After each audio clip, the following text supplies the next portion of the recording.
Halo guys, balik lagi di podcastnya para suster PBHK. Let me tell you. Sekarang udah episode yang ke-16 nih, kalau dihitung-hitung dari awal. Dan hari ini kita kedatangan tamu spesial juga. Ya, sebenarnya kalau podcast kemarin kan spesial juga. Nah, ini juga spesial karena kebetulan suster yang satu ini belum pernah hadir. Ya mungkin ini pengalaman pertamanya untuk hadir di podcastnya para suster PBHK Provindo. Nah, sebelum kita masuk ke podcast kita bersama dengan suster ini, yuk kita kenalan dulu sama susternya. Halo Suster Matilda. Halo Suster Hilaria. Iya, jangan sampai lupa nama saya ya. Grogi soalnya. Karena udah ditulis di sini. Ya nggak apa-apa karena di ruangan ini ada 1.000 orang yang nonton. Wow, luar biasa. Nah, suster sebelum kita mulai nih, suster boleh dong perkenalkan diri atau ya sedikit di spill lah suster dari mana asalnya, terus apa ya sebelum menjadi biarawati suster seperti apa dulu, mungkin dulu gimana gitu ya, monggo suster silahkan. Gimana ya? Ya oke, baik, terima kasih Suster Hilaria. Halo semuanya, perkenalkan nama saya Suster Matilda PBHK. Saya berasal dari Flores, Bejawa. Saya anak kedua dari 3 bersaudara dan kedua orang tua saya bekerja sebagai bapak saya merantau ke Malaysia, mama saya sebagai ibu rumah tangga, dan saya sendiri merupakan anak yang apa ya, kalau dibilang anak rumahan gitu. Anak rumahan, jadi segala aktivitas di rumah, jarang untuk ya keluar rumah dengan teman-teman tuh jarang. Jadi ya nggak tahu ya kenapa. Tapi pernah kan suster, pernah dong bergaul dengan teman-teman? Ya pernah sih, itu pernah, tapi kan lebih banyak di rumah ketimbang keluar gitu. Suster tadi anak keberapa? Anak kedua. Oh, anak kedua. Padahal biasanya yang anak pertama yang sering di rumah ya. Iya. Tapi ini anak kedua nih. Berbanding terbalik. Luar biasa. Nah, suster sebelum jadi suster, kesibukan suster apa nih selain sekolah gitu? Oh, anak kampung ya. Jadi kalau di rumah itu bantu mama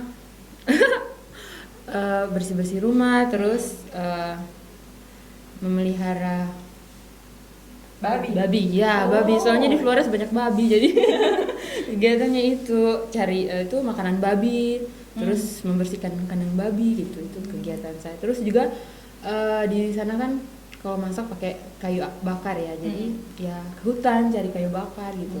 Jadi masih sangat tradisional ya di rumah dulu. Tradisional ya? Sih enggak juga sih. ya, Sudah sedikit lebih modern gitu. Oh iya.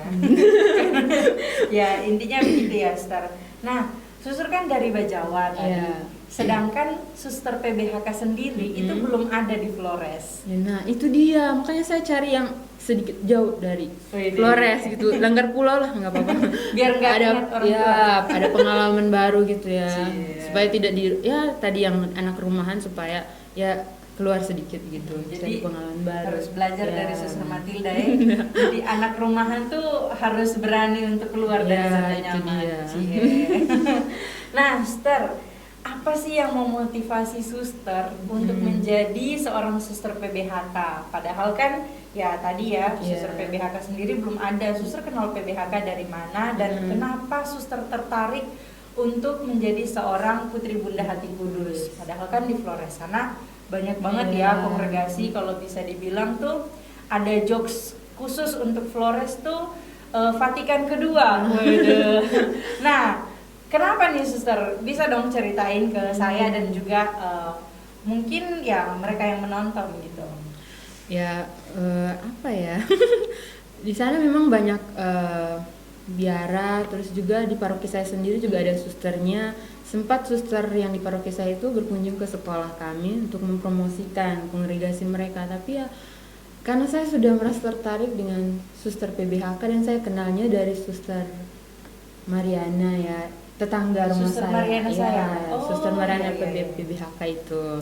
Terus ya memang saya awalnya tidak tahu tuh PBHK seperti apa, hanya ikut suster. Kalau dibilang ya ikut suster aja, mau pengen jadi suster, terus ya mau seperti suster Mariana itu. Dan ya saya juga awal-awal juga merasa ya kayak ada apa ya, kok tiba-tiba pengen aja begitu, padahal saya sebenarnya orangnya tuh tidak bisa jauh dari mama gitu. Tapi karena itu tadi mungkin ada apa ya, semangat Roh Kudus mungkin ya, terlalu membara gitu. Jadi Roh Kudus sudah berkarya langsung gitu. Jadi tidak ada pikiran untuk apa ya, takut, rasa takut gitu tidak ada. Hanya ya saya mau pengen jadi suster dan memang ya jauh dari keluarga, apalagi langgar pulau gitu ya. Itu jadi membuat saya kayak senang aja gitu. Itu sih. Jadi dari mulai apa ya, pengalaman ikut suster ya. Tapi emang dari kecil apakah sudah ada panggilan menjadi seorang biarawati atau baru muncul pada saat kenal sama Suster Mariana itu? Oh tidak. Kalau itu sih muncul ya. Mengapa saya memilih menjadi suster itu memang dari kecil memang ada keinginan, karena ketika di paroki kan ada suster yang di paroki itu, saya kagum begitu melihat susternya, apalagi menggunakan jubah putih gitu ya. Jadi rasanya kayak melihat malaikat gitu ya.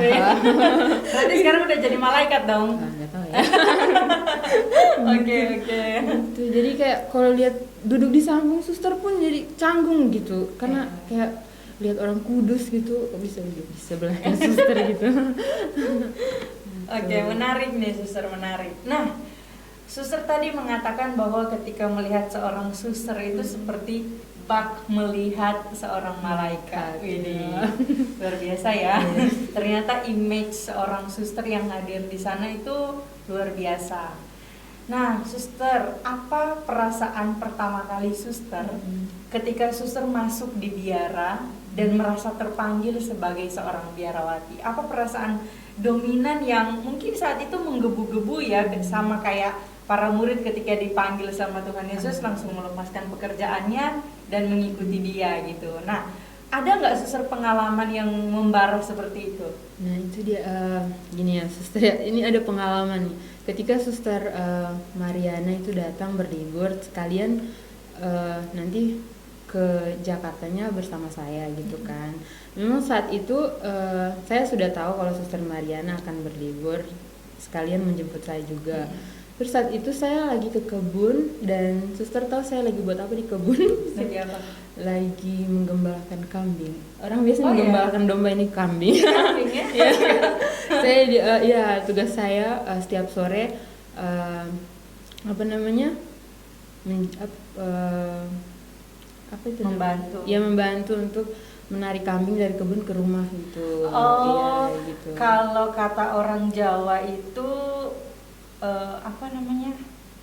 Ada itu apa, nangun apa sih, nggak tahu, pokoknya ada bahasanya itu ya, yang kalau bebek-bebek tuh biasa disuruh berbaris gitu kan, terus masuk kandang sore-sore. Iya, tahu.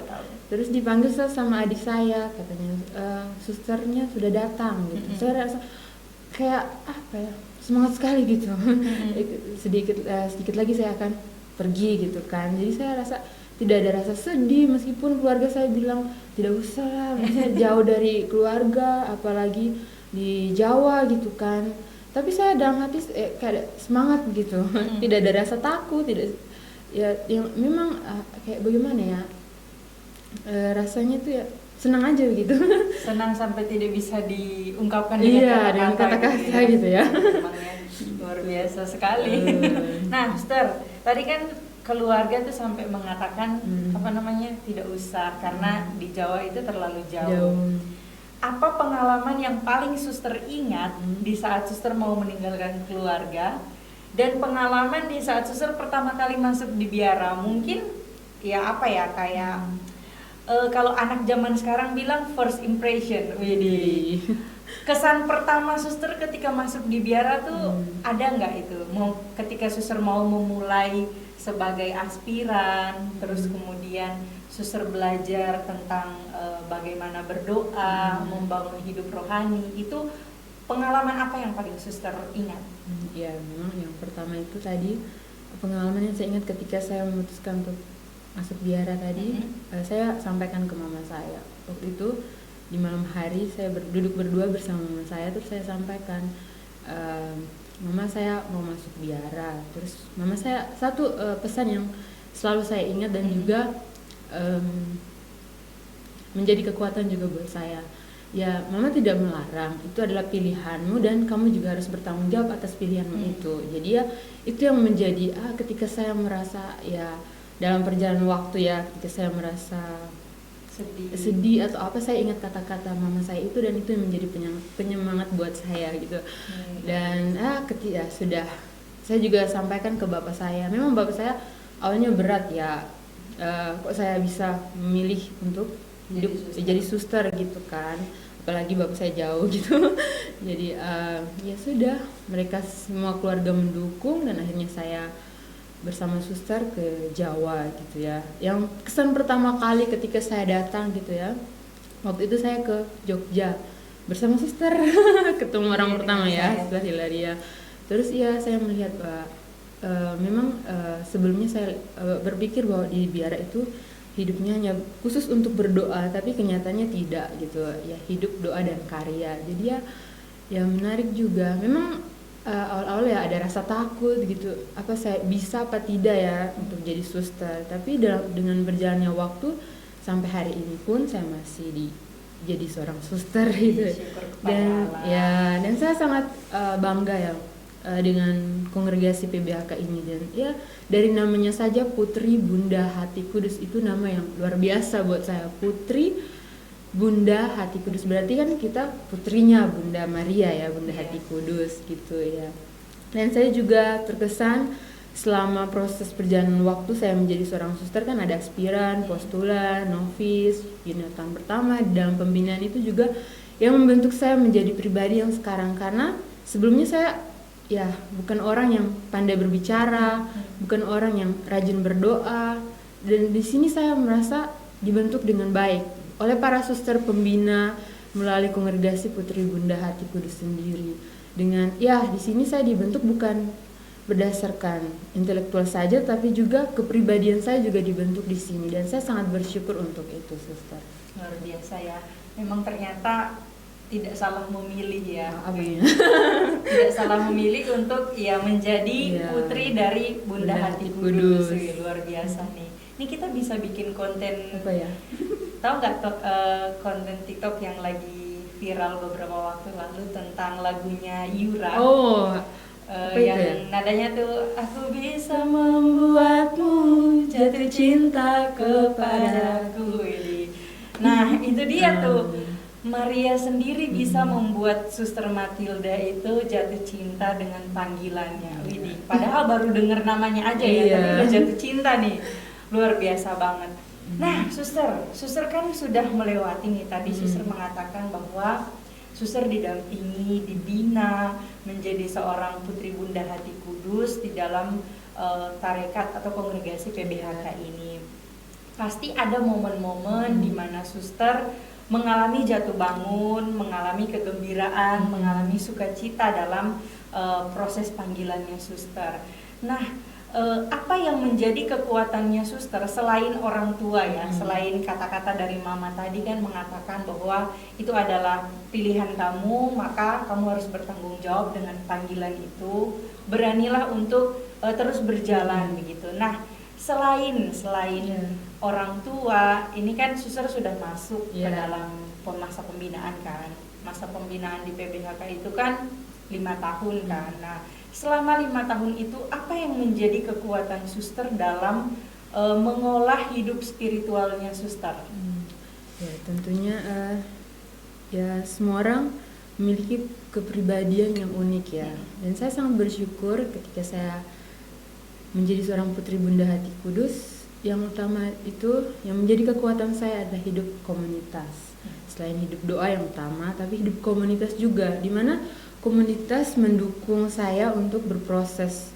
Dan saya sangat bersyukur bersama para suster dalam hidup bersama, ketika doa bersama, rekreasi bersama, makan bersama, itu adalah momen yang membuat saya sendiri merasa wah, saya meskipun saya jauh dari keluarga, tapi saya punya keluarga di sini. Itu yang menjadi kekuatan buat saya. Memang setiap orang punya kekurangan, kelebihan, tapi saya memaknainya bahwa saya tidak melihat keluar dari dalam diri saya, tapi melihat ke dalam diri, mengevaluasi diri, melihat sebab dan akibatnya apa. Kenapa orang itu misalnya, saya ditegur ya sama suster. Saya tidak melihat susternya, tapi saya melihat diri saya. apa maksud dari suster menegur saya? Mungkin ya saya ada melakukan kesalahan, dan dari teguran itu saya berusaha untuk memperbaiki kesalahan itu. Luar biasa ya, ternyata hidup spiritual itu membantu kita juga ya untuk berproses diri. Nah, suster, kan tadi suster mengatakan bahwa di dalam hidup komunitas ya, suster menemukan the second family, keluarga kedua gitu. Pasti ada rasa nyaman di situ, ada rasa di mana suster bisa berbagi segala hal yang menjadi pergumulannya suster, dan itu juga menjadi kekuatan ya. Dan ternyata memang hidup komunitas itu ditekankan sudah mulai dari aspiran ya, padahal masih calon ya suster. Tapi emang saya juga menyadari hal itu suster, komunitas itu sangat penting karena ya ibarat keluarga ya, kita belajar segala sesuatu itu mulai dari keluarga. Begitu juga dengan komunitas. Komunitas juga mengajarkan kita hal yang baik, dan itu yang kita bawa dalam karya pelayanannya kita. Nah, suster, saya pengen bertanya lagi nih. Boleh nggak diceritain rutinitas suster selama masa pembinaan? Kalau misalnya ya kayak apa ya? Mungkin jadwal harian gitu-gitu. Karena kan aspiran, postulan, novis itu kan jadwal hariannya kan tidak terlalu jauh berbeda. Nah, khusus untuk apa ya, hidup rohani aja sih, itu ada, pasti ada dong jadwal-jadwal tertentu kan. Mungkin bisa dibagikan kepada teman-teman yang nonton, karena kan siapa tahu ada benih-benih yang jatuh di hati mereka, terus mereka pengen jadi suster gitu. Setidaknya mereka udah udah mendengar langsung dari suster, masa aspiran tuh kayak apa, postulan tuh kayak apa. Diceritain dikit-dikit aja sih suster. Boleh. Aspiran, postulan, novis. Ya boleh ya, aspiran boleh. Kegiatannya apa aja kalau aspiran? Kalau aspiran, waktu saya aspiran itu kegiatannya banyak sih. Yang utama kita berdoa. Bangun pagi jam 4 ya.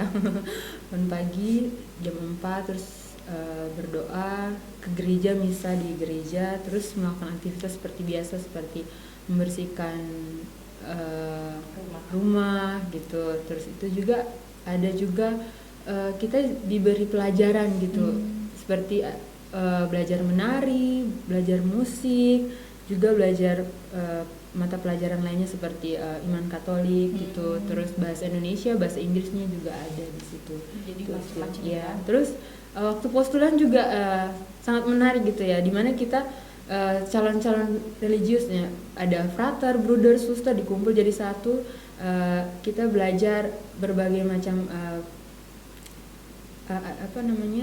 tentang pengenalan gereja, terus ada juga kristologi, sakramentologi dan sebagainya. Seperti lebih meningkat itu. Ya pelajarannya. Dan situ juga kita juga banyak mendapatkan banyak teman yang kita dapatkan gitu, saling mengenal satu sama lain gitu. Saling menguatkan. Menguatkan dalam hidup panggilan. Ya, karena ternyata pas ketemu banyak juga ya teman-teman yang nggak menyangka, terus ada yang dari Jawa, Flores, mana-mana kumpul jadi satu gitu ya. Seru banget dong ya.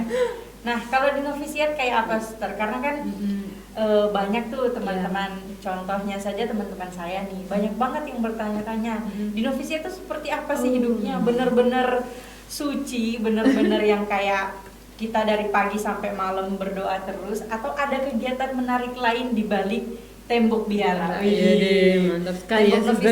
Tembok novisiat. Ada nggak, Suster? Di novisiat itu kan ada dua ya, novis tahun pertama dan novis tahun kedua gitu ya. Di dalam memang kita hidup doanya juga ada, terus meditasi, kontemplasi dan sebagainya. Tapi juga bukan hanya doa saja yang kita lakukan di dalam novisiat, kita juga belajar seperti tadi, ada olahraga juga. Terus kita juga mengembangkan bakat dan minat kita. Misalnya ada yang bisa bermain musik ya main musik, terus ada yang pintar membuat puisi juga disediakan tempat gitu. Ketika kita membuat puisi ada mading ya, khusus untuk menampilkan hasil kreativitas kita juga, di situ juga ada. Dan juga kita juga belajar memasak, terus belanja ke pasar seperti begitu. Ya, Kurang jadi lebihnya seperti itu. kayak hidup harian aja Ya. ya sebenarnya, cuman memang lebih dipenuhi dengan hidup doa gitu. Tapi ternyata seru ya. Iya. Ternyata di pembinaan itu ada banyak hal yang bisa dilakukan. Benar sekali. Suster. Iya, dan sekarang Suster Matilda sudah tidak lagi di pembinaan, sudah di karya. Tentu kalau di karya kan pasti kegiatannya sudah berbeda, seperti ya tidak lagi seperti di pembinaan kan. Kalau di pembinaan kan sudah tertata jadwalnya, pagi jam berapa harus ngapain. Tapi kalau di karya kan pasti sudah lebih fleksibel kan, karena mengikuti jam karya juga kan. Apalagi suster di sekolah kan sekarang pasti banyak sekali tuntutan dan juga. Nah, suster, hidup doa itu kan penting. Kita sebagai seorang religius, ibu rohani kita juga mengajarkan ya. Saya sedikit tertarik ya sebelum podcast ini. Sebelum podcast ini saya sempat membaca sedikit tentang ibu rohani kita, Ibu Mary Louise. Dan saya juga nggak tahu ya, ketika saya membaca tentang bukunya dia yang judulnya Rancangan-Rancangan Hati itu ada satu kalimat yang menurut saya itu menarik sekali, sehingga saya berani membuat podcast ini. Widih, luar biasa ya. Enggak, jadi beliau itu mengatakan seperti ini. Religius tanpa hidup doa itu adalah mati. Itu kata-kata itu mungkin sudah pernah kita dengar dari orang-orang kudus lainnya. Saya juga percaya Mary Louise, ibu rohani kita itu juga belajar dari para kudus. Nah, dari situ tuh saya pengen kayak menggali bahwa ternyata sebagai religius, entah itu religius muda, medior ataupun senior, hidup doa itu sangat penting. Nah, untuk Suster Matilda nih ya, yang kalau bisa dibilang hidup karyanya itu sibuk sekali ya Suster ya.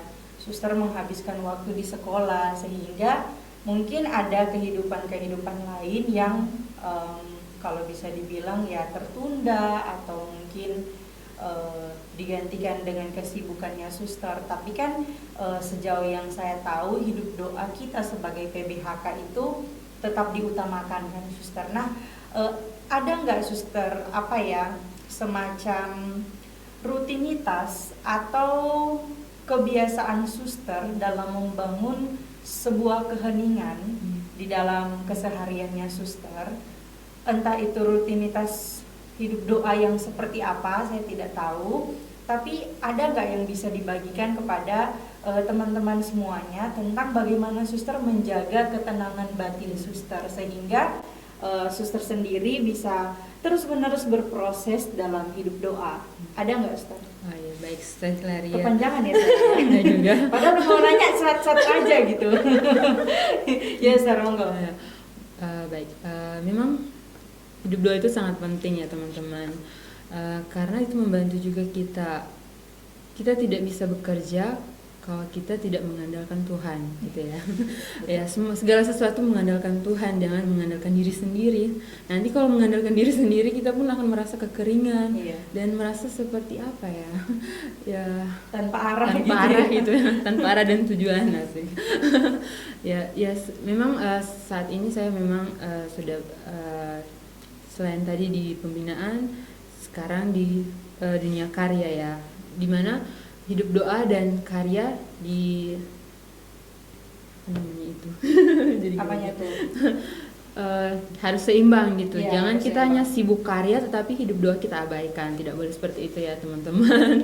Jadi kita juga berkarya tetapi juga doa juga, itu menjadi kekuatan kita. Dan ya memang di karya itu memang sibuk ya, tetapi di dalam kesibukan itu juga menyempatkan diri untuk bertemu dengan Tuhan, meskipun waktunya sedikit, tapi paling tidak kita bisa menyapa Tuhan gitu ya. Ya paling tidak kita bisa merasa ya seluruh hari kita, seluruh kegiatan kita pun bisa kita jalani dengan baik. Kalau memang misalkan satu hari, misalnya saya juga pribadi juga kalau memang tidak mengikuti doa atau mengikuti peran Ekaristi, kayak ada sesuatu yang kurang gitu ya. Jadi ya penting memang hidup doa dan hidup mengikuti perayaan Ekaristi gitu ya. itu. Dan juga ya pintar-pintarlah membagi waktu gitu. Ya memang karya juga menjadi tugas perutusan gitu, tapi hidup doa juga memang penting gitu. Iya sih suster. Tapi sebenarnya setelah suster sharing itu saya menyadari bahwa hidup doa itu tidak hanya menjadi kewajiban kita sebagai seorang biarawati ya. Umat Allah juga penting dalam hal berdoa, karena ya seperti yang suster katakan kan, tanpa Tuhan kita tidak bisa buat apa-apa. Udah sesi rohani nih. Oke, ya intinya berdoa itu penting karena kita melakukan segala sesuatu juga atas seizin Tuhan, dan ya intinya selalu bawa Tuhan dalam kehidupan kita. Nah, suster tadi kan mengatakan bahwa di tengah kesibukan itu suster selalu menyediakan waktu, entah itu 15 menit ya. Sedikit waktu itu sangat berarti. Dan memang saya pernah dengar nih, saya mau kutip lagi, kutip tapi saya lupa yang ngomong siapa, yang nulis siapa, saya lupa. Ya kalau misalnya ada teman-teman yang ingat silahkan di komen. Ada orang yang mengatakan itu seperti ini, berdoa di hadapan Tuhan itu tidak perlu menggunakan kata-kata yang romantis, kata-kata yang puitis, kata-kata yang pokoknya berkoar-koar gitu kan. Tapi ternyata dengan kita duduk diam aja, hening tanpa kata, itu juga sudah merupakan doa. Dan Tuhan tuh tidak pernah memandang kita datang dengan membawa apa tuh, enggak gitu ya. Yang penting kita hadir di hadirat Tuhan. Dan itu benar-benar sangat kuasa Tuhan tuh benar-benar mengalir, rahmatnya juga mengalir untuk kita. Padahal kita cuma datang duduk doang ya suster ya. Tapi ya itu ya berkat dari Tuhan. Nah suster, tantangan yang suster hadapi dalam menjaga relasi suster dengan Tuhan sendiri, ada nggak tantangan yang terjadi? Entah itu, ini hal yang manusiawi loh suster ya. Semua orang bisa mengalami, tidak hanya para biarawati, umat Allah juga mengalami, para romo juga mungkin mengalami hal yang sama. Mungkin ada rasa malas, atau misalnya ada rasa kecewa atau capek, doanya nggak dijawab-jawab Tuhan. Ada nggak suster pengalaman kayak gitu? Ya tentu ada ya suster, karena saya masih manusia juga. Belum bukan malaikat. Oke. Itu ya memang ada tantangan, pernah juga mengalami kekeringan dalam hidup doa ya. Ya kadang ketika sudah di karya gitu, pulangnya sore gitu, untuk mau ke kapel apa enggak ya, sudah capek tapi sudah ngantuk gitu ya. Itu ada saat-saat seperti itu juga. Kadang ya meditasinya juga jarang gitu ya, tapi ya sempat mencari waktu gitu. Meskipun memang Senin sampai Sabtu itu kan di sekolah ya, tapi mengambil waktu juga, misalnya hari Minggu itu menyempatkan diri untuk meditasi atau sembah sujud gitu. Sembah sujud ya. Jadi tetap dijalani ya suster meskipun ada tantangan. Tapi ada nggak kayak cara-cara suster cara-caranya suster untuk mengatasi kekeringan rohani itu gitu? Ada nggak ya cara-cara simpel lah untuk menyiram kembali apa yang sudah kering itu? Karena kan ini kita berbicara fakta aja ya, karena terkadang kita yang masih manusia ini, ketika kita kerja terus, kadang energi kita juga terkuras gitu kan. Nah, ada nggak cara-caranya suster, entah itu mendengarkan instrumen atau apapun itu yang membantu suster untuk kembali lagi menghidupkan kembali hidup rohaninya suster? Ya memang kalau saya sih, kalau misalkan saya merasa sudah mulai hidup doanya sudah mulai tidak teratur, sudah gitu. Ya saya kan orangnya suka menyanyi ya, jadi nyanyinya lagu rohani. Karena suaranya bagus. Coba kalau saya nyanyi, hancur deh suaranya juga. Gitu ya, mendengarkan lagu rohani gitu, itu menjadi ya saya disadarkan gitu. Meskipun lagu itu terlihat sangat sederhana, tetapi itu ada makna di balik itu. Maksudnya mengingatkan saya kembali jangan lupa berdoa gitu. Ada bisikan gitu. Terlalu Kayaknya susah harus menyiapkan speaker kecil di kamar, terus muterin lagunya. Ini lupa lagi nih. Lagu apa ya? Yang nyanyi doa Doa adalah mengubah doa mengubah segala sesuatu. itu dia. Nah, itu harus diputar terus, Suster, biar tahu tuh, wah ternyata kuasa doa itu luar biasa. Nah, Suster, ada nggak dukungan-dukungan yang Suster terima, entah itu dari komunitas maupun dari orang-orang terdekat untuk selalu mengingatkan Suster, atau bisa juga karya Roh Kudus sendiri ya yang mengingatkan Suster bahwa kehidupan doa itu penting. Jadi meskipun Suster punya cara tersendiri dalam mengatasi kekeringan dalam hidup rohani, pasti ada orang-orang yang diutus Tuhan untuk menemani Suster, entah itu mungkin punya pembimbing rohani dan lain sebagainya. Ada nggak, Suster? Ya, ini menarik sekali ya Suster Hilaria pertanyaan ini. Saya disadarkan oleh para suster yang senior. Sebetulnya di komunitas ada 2 suster senior, itu luar biasa. Saya banyak belajar dari mereka, dimana hidup doanya itu sangat teratur, disiplin orangnya berdoa itu. Jadi menyadarkan saya, suster yang sepuh saja rajin berdoa, apalagi saya yang masih muda gitu. Itu yang menjadi pengingat juga buat saya untuk selalu menyempatkan diri untuk berdoa, meskipun ya ketika di sekolah pulangnya sore, doanya misalnya 5:30 ya, kita datang 5:30 ya, langsung masuk ke kapel untuk berdoa, setelah itu baru melakukan aktivitas yang lain gitu. Itu dari kedua suster itu saya belajar gitu.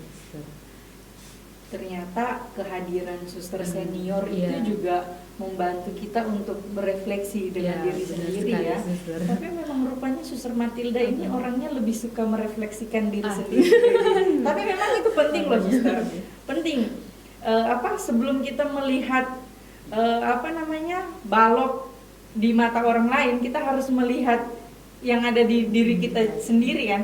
Aku lupa itu ya kitabnya apa, tapi intinya sebelum, ya bahasa sederhananya aja ya, sebelum kita melihat orang lain, kita harus melihat diri kita sendiri dulu. Dan itu terjadi juga di dalam komunitas gitu ya. Suster melihat betapa suster senior yang meskipun kehidupannya itu juga berkarya bersama di sekolah, tetapi mereka punya waktu. Dan ya kita juga sebagai suster-suster muda perlu belajar dari mereka ya. Saya juga di komunitas, saya juga belajar dari suster-suster yang senior. Di sini juga ada beberapa suster senior begitu, Suster. Nah, Suster, saya pengen bertanya lagi nih. Saya agak sedikit hati saya tuh kayak sedikit membara dan ada suara-suara Roh Kudus yang ingin bertanya gitu ya. Suster itu suka menyanyi. Yes. Orang yang suka menyanyi itu punya perasaan sensitif yang luar biasa. Widih. Tenang, Suster, ini pertanyaannya nggak berhadiah. Nah, ada nggak pengalaman iman pribadi yang mungkin membuat Suster itu pengalaman yang sangat luar biasa, yang dimana pengalaman itu menyatukan Suster dengan Tuhan yang benar-benar sangat inspiratif, mendalam gitu? Ada nggak, Suster? Boleh dong di-sharingkan. Aduh, ya kok ada terus ya dari tadi ya. Ada dong. Harus ada. Memang banyak pengalaman iman, tapi satu yang menarik yang ingin saya bagikan kepada teman-teman semua, pengalaman dimana ketika saya mendampingi guru saya, guru yang ngajar di sekolah ya, saat itu di rumah sakit ya. Ini pengalaman yang bagi saya itu pengalaman yang luar biasa gitu. Saya diminta oleh istrinya untuk menemani dia ketika menghadapi suaminya yang saat itu sedang kritis ya. Terus saya memang merasa saya, aduh jangan saya gitu, masih ada suster yang lain gitu. Tapi ibu itu meminta saya untuk menemani dia. Dan ketika masuk ke dalam ruangan ICU itu memang kondisinya memang sudah tidak sadar gitu. Ya memang saat itu dia mungkin sudah tidak ada lagi gitu ya. Tapi ya ketika kami masuk ke dalam, istrinya bilang, menyampaikan permohonan maafnya ke suaminya gitu ya. Dan dia menyadari bahwa memang imannya itu sangat luar biasa gitu. Dia menyadari bahwa semua manusia tentu akan kembali ke sana, dan dia sendiri ditinggalkan oleh suaminya dengan tanggung jawab 2 anaknya gitu. Dia sampaikan ke suaminya, "Pak, Mama percaya," waktu itu dia bilang begitu, "Mama percaya bahwa Papa udah bahagia di surga bersama Tuhan gitu, doakan kami ya Pak," gitu. Itu yang menjadi, kata-kata itu sederhana tetapi menjadi apa ya, sesuatu yang bagi saya itu berarti, menyentuh gitu ya.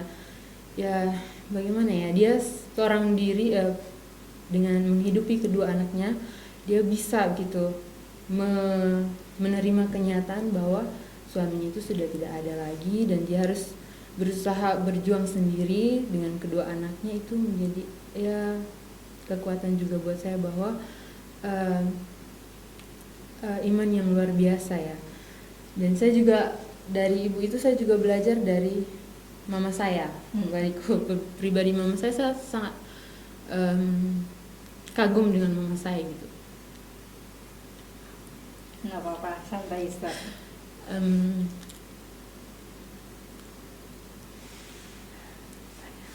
Dia wanita yang luar biasa.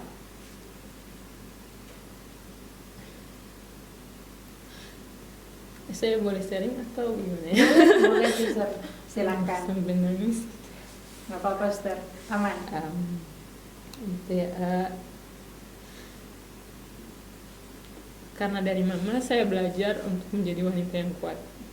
Kami dari kecil memang ya, meskipun punya ayah, tapi kan bapak saya tadi saya sampaikan bahwa kerjanya di tanah rantau ya. Jadi kami dari saya kelas 2 SD kami dibesarkan oleh mama saya sampai sekarang pun ya bersama mama saya juga. Mama saya itu wanita yang luar biasa karena apa? Dia bisa menjadi ayah sekaligus ibu. Ya, jadi ibu sekaligus ayah gitu ya. Segala pekerjaan laki-laki pun bisa dia lakukan gitu ya. Selain menjadi ibu juga, dia membesarkan kami dengan penuh kesabaran gitu ya. Saya sangat bangga dengan mama saya. Dia juga wanita pendoa gitu ya. Ya memang banyak tantangan yang dia hadapi, tetapi dia tetap percaya bahwa meskipun dia tidak bersama bapak saya dengan situasi dan kondisi yang tadi saya bilang, bapak saya merantau gitu ya, dia bisa menjadi seorang ibu yang luar biasa, tetap bekerja keras, mendampingi kami, membesarkan kami juga seorang diri gitu ya. Apa ya, saya sangat bangga dengan mama saya itu.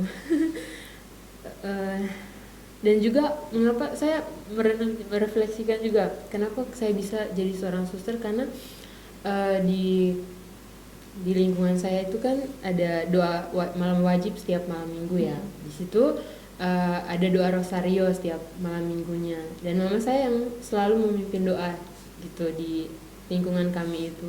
Dan wujud doanya yang ketika dia menyampaikan wujud doanya itu selalu menyelipkan doa untuk panggilan hidup membiara itu, dan ternyata anaknya sendiri yang jadi yang masuk biara gitu ya. Itu gitu yang jadi memang pengalaman inspiratif yang suster alami dalam hidup karya itu ternyata berpengaruh dalam kehidupan suster. Nah suster, boleh dong sebelum kita menutup podcast kita, suster sudah banyak bersharing pengalaman-pengalaman yang sangat luar biasa yang dapat kita petik ya, mulai dari bagaimana suster masuk menjadi seorang suster, kemudian suster menjalani masa pembinaan yang begitu penuh dengan sukacita, kegembiraan. Suster mulai belajar mengenal hidup panggilan, dan suster mengalami jatuh bangun, bagaimana suster berkarya, bagaimana suster tetap menjalin relasi dengan Tuhan sendiri, tetap menjaga keheningan batin, terus menerus berproses tadi. Lalu suster menemukan bahwa ternyata ada sosok yang sangat menginspirasi suster, yaitu mama suster sendiri. Dan saya rasa itu satu sosok yang sangat luar biasa, satu sosok yang sangat menginspirasi, karena tidak mudah menjadi bisa disebut menjadi orang tua ya, orang tua yang kalau bisa dibilang ya tadi ya, mengerjakan sendiri tanpa didampingi oleh sang suami. Tapi kita semua percaya, kita semua yakin bahwa ketidakhadiran ayah suster itu tidak merupakan sesuatu hal yang tidak baik, karena ayah suster juga di sana kerja kerja merantau, dan ya tidak hanya banyak orang yang mengalami hal seperti itu, dan mungkin ada yang menonton juga gitu, ibu-ibu atau perempuan-perempuan di luar sana yang mungkin juga bisa dikatakan Wonder Woman ya, melakukan segala sesuatunya sendiri. Itu menurut saya sangat luar biasa ya. Saya mengapresiasi ibu-ibu di luar sana yang juga hidupnya ya itu seperti tadi ya, menjaga anaknya, kemudian menghidupi keluarga kecilnya. Itu kita harus mengapresiasi mereka. Dan suster, sebelum kita menutup podcast ini, ada nggak mungkin kalimat yang mau suster sampaikan kepada teman-teman yang menonton podcast kita, atau mungkin ada cara-cara kecil yang bisa teman-teman petik dari pengalamannya suster, mulai dari tantangan yang suster alami atau apapun itu yang bisa suster bagikan sebagai motivasi dan bisa menginspirasi sahabat-sahabat para suster PPHK yang menonton.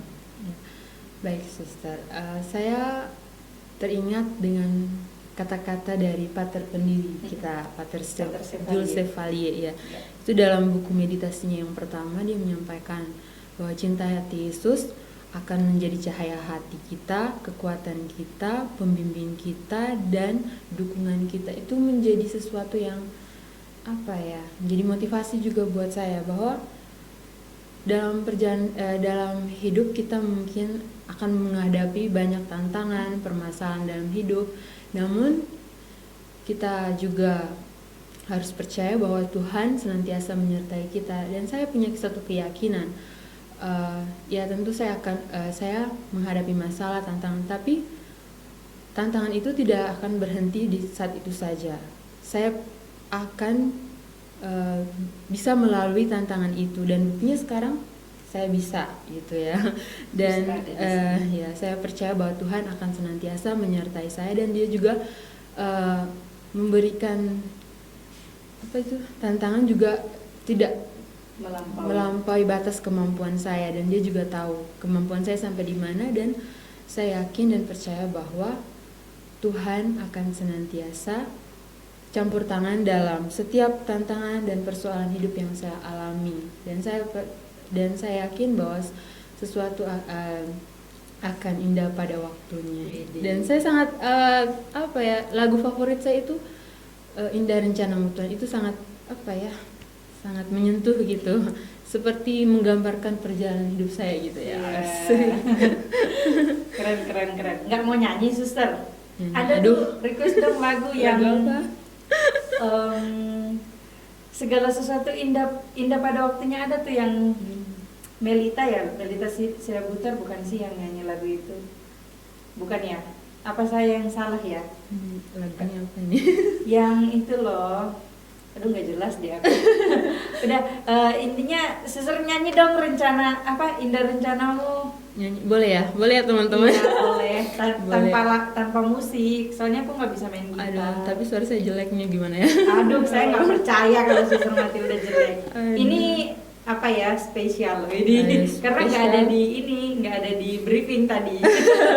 Jadi suster nyanyi dong, aku pengen denger. Tapi nyanyinya lihat ke kamera, biar ini kan gitu. Grogi juga nih. Satu ayat aja sebelum menutup podcast kita. Okay, boleh dong. Grogi sebenarnya. Indah rencanamu Tuhan di dalam hidupku,